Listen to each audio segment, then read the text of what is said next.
Alright, so this is an e24 on your Bosch dishwasher. They cost $1,000. It's not a big deal. This just means it's not draining correctly. And if it's a newer dishwasher, it's highly unlikely that there are problems in here, which is good news for you. If your life is anything like mine, then everything you've ever had in front of you has either died recently after you just got it, or had to be replaced recently, which is pretty much the same thing. Both dishwasher and garbage disposal had both failed, one after another, of course. I'm sure something else is next after this. So when you install a new garbage disposal like this one, I didn't know this because mostly I don't read any directions or anything like that, but this is the water outlet from the dishwasher when it's doing its cycle of getting rid of the water inside. The water's got to drain somewhere.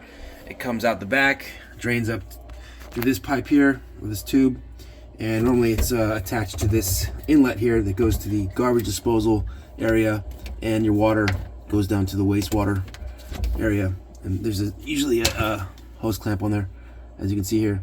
I've taken it off. So suspecting there may be like food or something in here, what I did is remove that, and I could see the water was trying to get in through here because the water's all the way up to here on the rinse, or the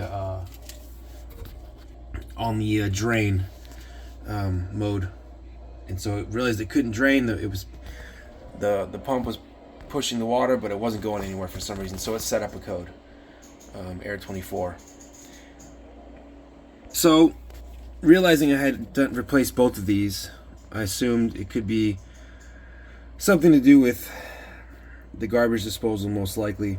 And sure enough, once you remove this, what I did was I looked inside here. Let's make sure I spill a bunch of water.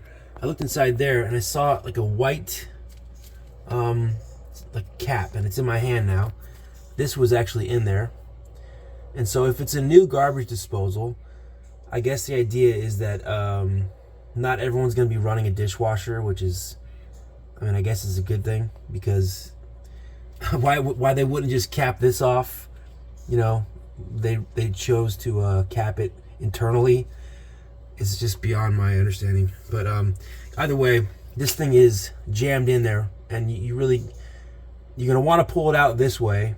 But all you got to do is just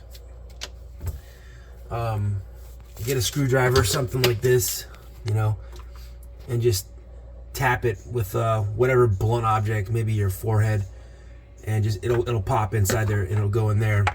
And once you have that, you're gonna be able to see that it's gonna be exactly where the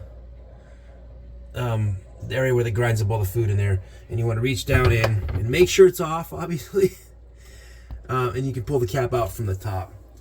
Now, some guys will say that you should have taken it off before, blah, blah, blah. But yeah, just all you got to do is just pop it out from this side in, put your hand in there, and remove the cap. If you leave the cap in there, it could grind up the seal that's in here and get another leak, and you got to replace another one of these guys. But I'm sure something will fall in there eventually and do the same thing.